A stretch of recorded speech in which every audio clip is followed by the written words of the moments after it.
Teman-teman tahu negara Nordik? Itu loh, negara-negara yang beranggotakan Denmark, Finlandia, Norwegia, Swedia, dan Islandia. Mereka ini punya model yang disebut Nordic Model. Apa yaitu? Apa praktik baik yang bisa kita contoh? Terus, apa tantangan implementasinya? Video kali ini akan membahas itu semua. Analisis dalam video ini berdasarkan tulisan Update Indonesia Agustus 2025 oleh The Indonesian Institute ya. Linknya ada di kolom deskripsi.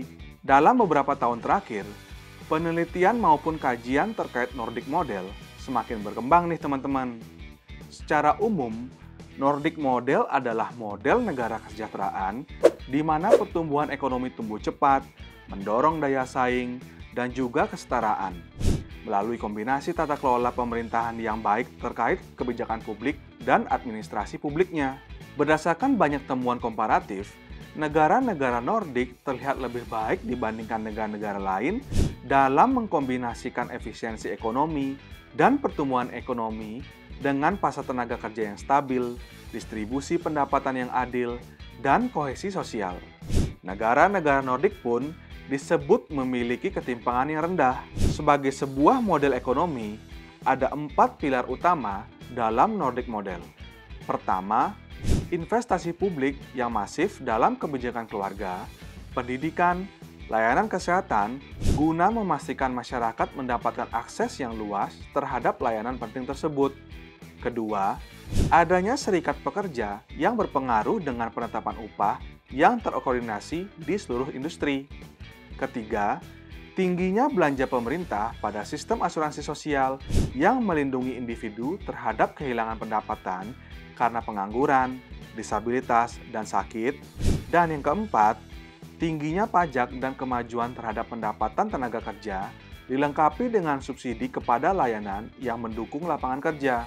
Dengan kata lain, Nordic Model juga memiliki elemen kepercayaan publik yang tinggi, mengingat karakteristik seperti tata kelola pemerintahan yang baik, tingginya kohesi sosial, institusi lembaga yang kompeten, mengutamakan kesejahteraan masyarakat, yang juga didorong oleh kepemimpinan lembaga yang kuat, diimplementasi secara optimal oleh negara-negara Nordik. Ada 4 enablers for success dalam pembuatan kebijakan di negara-negara Nordik.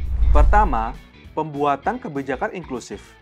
Kebijakan dalam Nordic Model bersifat hati-hati untuk memastikan ada banyak pemenang.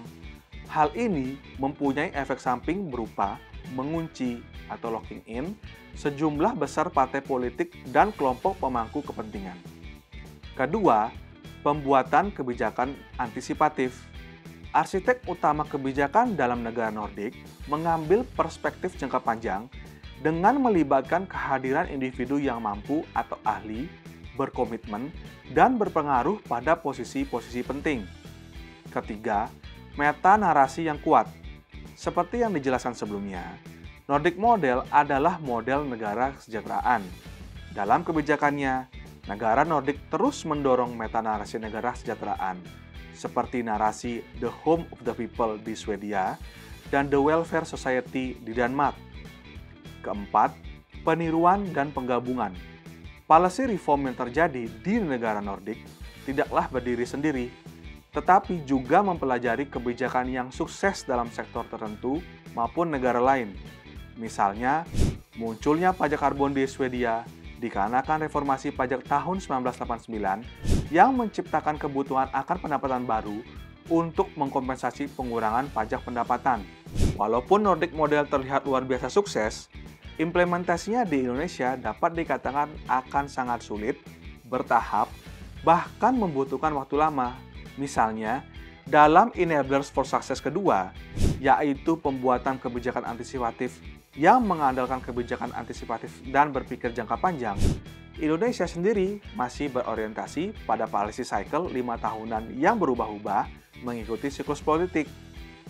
Dengan kata lain, kebijakan berubah seiring dengan pemimpin dan political interest-nya, serta dinamikanya saat itu.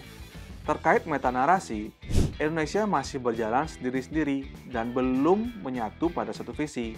Padahal, Indonesia memiliki suku, budaya, agama, dan kearifan lokal yang heterogen yang merupakan sebuah keunggulan dan telah diikat oleh semboyan Bhinneka Tunggal Ika. Pun memiliki metanarasi yang kuat seperti Indonesia Emas 2045, visi tersebut masih look good on paper atau sebatas hitam di atas putih dan kurang didukung political will dalam mencapai visi bersama tersebut. Selain itu, dengan kualitas dan kondisi proses kebijakan di Indonesia saat ini, dapat dikatakan bahwa proses kebijakan belum terlalu melibatkan teknokrat atau individu yang ahli, kompeten, transparan, dan bertanggung jawab. Lalu, apa yang Indonesia bisa lakukan? Pertama, dalam mendorong reformasi proses kebijakan, semua elemen pemerintah dan kementerian atau lembaga harus memperkuat sinkronisasi kebijakan dan memastikan kesinambungan kebijakan yang ada dalam jangka panjang. Hal tersebut dapat didukung oleh proses partisipasi bermakna, transparansi, akuntabilitas, serta tata kelola pemerintahan yang baik dan berintegritas. Kedua, dalam memperkuat visi bersama yang sudah ada, seluruh elemen pemerintah, baik pemerintah pusat dan pemerintah daerah, hingga tingkat desa harus memiliki kerangka kerja bersama dan melibatkan berbagai pemangku kepentingan, baik agamawan, budayawan, akademisi, pelaku usaha, organisasi masyarakat sipil, untuk memperkuat metanarasi kebangsaan yang berlandaskan Bhinneka Tunggal Ika. Ketiga, dalam mendorong pelibatan teknokratik atau ahli, seluruh elemen pemerintah, baik pemerintah pusat dan pemerintah daerah hingga tingkat desa, harus dapat memperkuat pembuatan kebijakan berbasis data dan bukti, serta kajian kebijakan yang matang, guna meningkatkan kualitas kebijakan yang ada. Hal ini penting untuk memastikan agar proses kebijakan mempertimbangkan eksternalitas negatif yang berpotensi muncul dan tetap menjamin prinsip kebebasan dalam penerapannya. Untuk itu, pemerintah juga harus mendorong transparansi dan integritas dalam rekrutmen pejabat publik dan tidak hanya berdasarkan keanggotaan politik atau kepentingan politik yang sejalan. Nordic Model bukanlah model yang sempurna.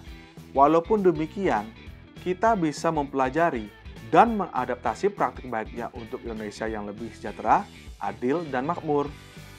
Gimana menurutmu? Apa saja praktik baik lain dari Nordic Model yang bisa kita pelajari?